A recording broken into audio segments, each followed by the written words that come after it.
بسم اللہ الرحمن الرحیم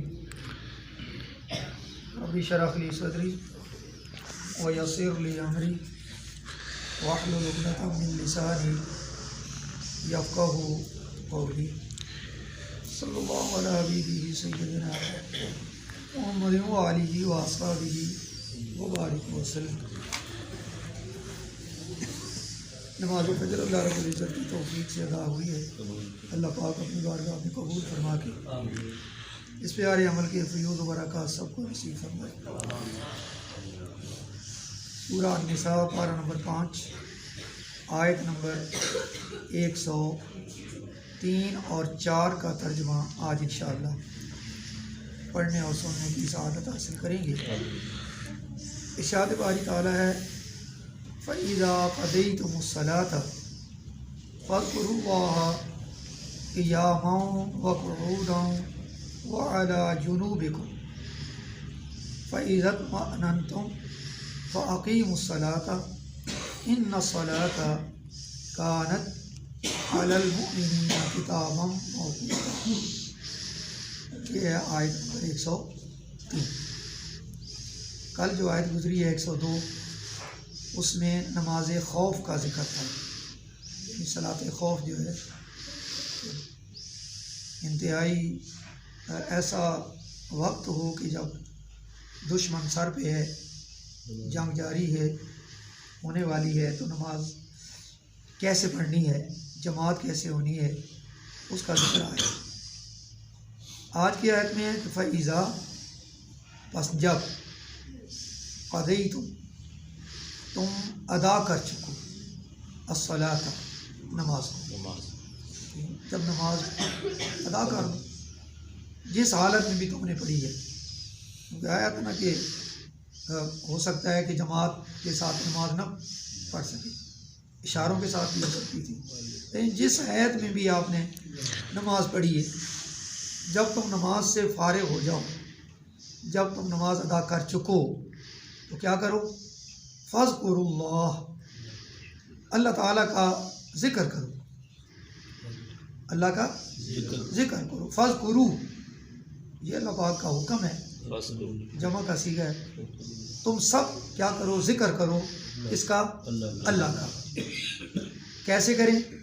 قیاماً کھڑے ہو کر، وقعودا بیٹھے بیٹھے، وعلی جنوبکم اور اپنے پہلوؤں پر لیٹے ہوئے، یعنی جس حالت میں بھی تم ہو، کھڑے ہو کے ذکر کر سکتے ہو کھڑے ہو کے کرو، بیٹھ کے کر سکتے ہو بیٹھ کے کرو، لیٹ کر کر سکتے ہو، دائیں کروٹ بائیں کروٹ، جس کروٹ میں بھی ہو اللہ کا کیا کرو؟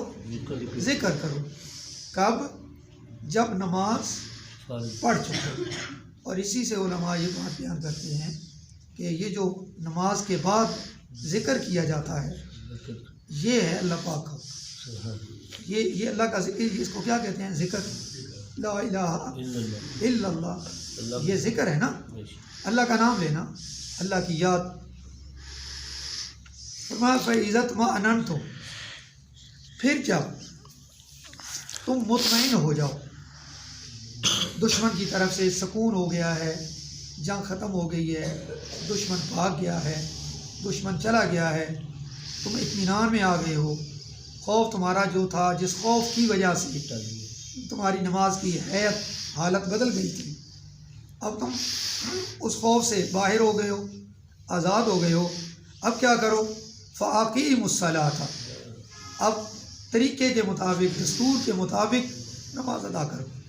اب جو طریقہ ہے اس طریقے سے پوری نماز ادا کرنی ہے، جماعت کے ساتھ ہے جماعت کے ساتھ پڑھیں، اگر آپ اکیلے ہیں کہیں تو اکیلے پڑھیں، بہرحال اب دستور کے مطابق نماز پڑھیں۔ آگے فرمایا ان الصلاۃ، اس جملے سے یہ بات واضح ہوگی کہ نماز جو ہے یہ ہر مسلمان پر فرض ہے، اور جیسے ہی وقت شروع ہو جاتا ہے وہ نماز فرض ہو جاتی ہے، یعنی وقت کا ذکر اس آیت کے اندر موجود ہے۔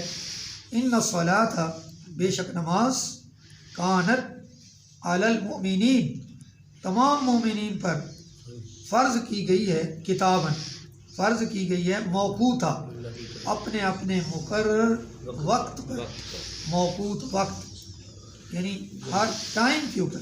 5 نمازیں فرض ہیں، 5 نمازوں کا جیسے ہی ٹائم آتا جائے گا اپنے اپنے ٹائم پر ہر مومن پر، ہر مسلمان پر نماز فرض ہوتی جائے گی۔ جب تک ٹائم نہیں آیا، ٹائم شروع نہیں ہوا، تب تک نماز فرض نہیں۔ جیسے ہی ٹائم جس نماز کا شروع ہوگا وہ نماز فرض ہو جائے گی۔ اب مسلمان اپنی مرضی سے یہ نہیں کر سکتا۔ یہ جو 2 خصوصیات کا جو ذکر ہوا، کتابہ اور موقوتا، تو کتاب کا مطلب تو یہ ہے کہ نماز کی ادائیگی تم پر فرض ہے۔ تو یہ نہیں ہے کہ تمہاری مرضی کہ جب موج میں آؤ دل کیا تو پڑھ لی، اور جب دل نہیں کیا تو چھوڑ دی۔ تو اس میں دل کرنا یا دل نہ کرنا یہ بات نہیں چلے گی، یہ فرض ہے، ہر حال میں فرض اس کو پڑھنا ہے۔ مالک الملک شہنشاہ دو جہاں کا یہ تاکیدی حکم ہے اور اس کی ادائیگی تم پر فرض ہے۔ اور باقی ہے موقوتا، تو اس کا مطلب ہے کہ اس کے اوقات مقرر ہیں۔ یہ نہیں ہو سکتا کہ ظہر کی نماز کا وقت ہے، عصر کا بھی ٹائم نہیں آیا، آپ نے کہیں جانا ہے اور آپ کہیں چلو جی میں ظہر اور عصر دونوں اکٹھی کر کے پڑھ لیتا ہوں۔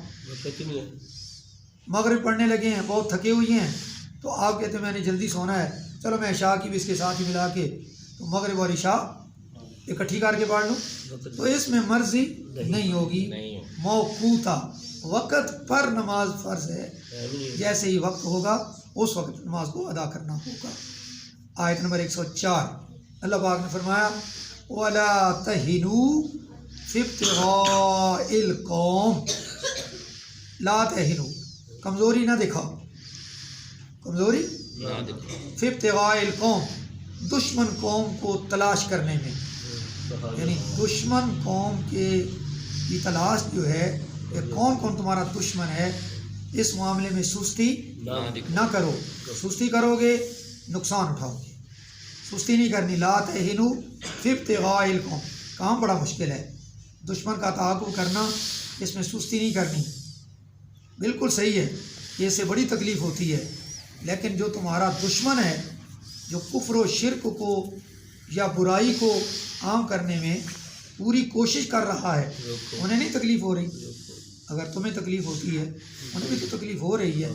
فرمایا اللہ پاک نے ان تکونوا تعلمون، اگر تمہیں دکھ پہنچتا ہے اس بات سے، تکلیف ہوتی ہے کہ میں دشمن کے تعاقب میں چلتا پھرتا رہوں، کیسے اس کی تلاش کروں، کیا کروں، تو فرمایا نہیں، فإنہم یعلمون، انہیں بھی دکھ پہنچتا ہے، کما تعلمون، جس طرح تمہیں دکھ پہنچتا ہے، لیکن فرق یہ ہے وَتَرْجُونَ مِنَ اللَّهِ، تم تو اللہ کی طرف سے ثواب کی امید رکھتے ہو، تم تو حق پر ہو، تو جو بندہ حق پر ہے اس کو سستی نہیں کرنی چاہیے۔ سستی تو وہ کرے کہ جو حق پہ نہیں ہے۔ وَتَرْجُونَ، تم امید رکھتے ہو من اللہ، اللہ تعالیٰ سے کس بات کی امید رکھتے ہو کہ میں یہ عمل کروں گا، میں یہ کام کروں گا، ہمت کروں گا، محنت کروں گا، کوشش کروں گا تو اللہ مجھے اس کا اجر دے گا، اور یقیناً اللہ اجر دیتا ہے اور اسی نے دینا ہے۔ اس سے یہ بات بھی سامنے آ رہی ہے کہ جو محنت مزدوری کرنا ہے اس معاملے میں سستی نہ کرو، اگر سستی کرو گے تو روزی کے دروازے بند ہو جائیں گے۔ سستی نہیں کرنی، ہمت تم کرو، دروازے اللہ کھولے گا۔ نکلو باہر، گھر میں بیٹھے ہوئے ہو ہاتھ پہ ہاتھ رکھ کر اور پھر کہتے ہو اللہ مجھے ایسے دے دے، ایسے اللہ کیسے دے دے؟ آپ نکلو باہر، کرو ہمت، سستی نہیں کرنی، کیونکہ غربت یہ بھی تو دشمنی ہے نا، کرو مقابلہ اس کا۔ مالا یرجون، تم تو امید رکھتے ہو اور وہ لوگ تو امید ہی نہیں رکھتے، ان کا تو یہ ٹارگٹ نہیں ہے کہ خدا نے ہمیں ثواب دینا ہے۔ چور چوری کرتا ہے تو کیا وہ یہ اس امید سے کرتا ہے اللہ مجھے ثواب دے گا؟ ڈاکو ڈاکہ ڈالتا ہے اس امید سے کہ اللہ مجھے ثواب دے گا؟ قطعاً نہیں، اس کا یہ ارادہ نہیں ہوتا۔ تو وہ تو امید نہیں رکھتے، تم تو امید رکھتے ہو، اس لیے سستی نہیں کرنی۔ اور یاد رکھو وَكَانَ اللَّهُ عَلِيمًا حکیمہ، اللہ تعالیٰ کی 2 صفتیں بیان ہوئی ہیں۔ اللہ تعالیٰ کی ذات جو ہے وہ سب کچھ جاننے والی ہے، تمہارے حالات سے اللہ آگاہ ہے۔ اللہ کو تمہارے حالات کا پتہ ہے، اور حکیم، اللہ تعالیٰ بڑا دانا بھی ہے۔ اللہ تعالیٰ کی حکمتیں جو ہیں وہ انسان کے حق میں اچھی ثابت ہوتی ہیں۔ ہم کمزور ہیں، ہم نہیں سمجھتے کہ یہ معاملہ میرے لیے کیوں ایسا ہو رہا ہے، اس میں بھی اللہ تعالیٰ کی کوئی نہ کوئی حکمت ہوتی ہے۔ اگر کوئی بظاہر تکلیف آ گئی ہے، پریشانی آ گئی ہے، بیماری آ گئی ہے، تو اس کے اندر بھی پروردگار کی طرف سے کوئی نہ کوئی حکمت ضرور ہوگی۔ مجھے یہ یقین رکھنا چاہیے، کیونکہ وہ حکیم ہے، وہ علیم بھی ہے، وہ حکیم بھی ہے۔ اللہ پاک کی ہم سب پر رحم و کرم فرمائے، اور ان خوبصورت اور پیاری باتوں کو یاد رکھنے، ان کے مطابق عمل کرنے کی توفیق عطا فرمائے۔ آمین ثم آمین۔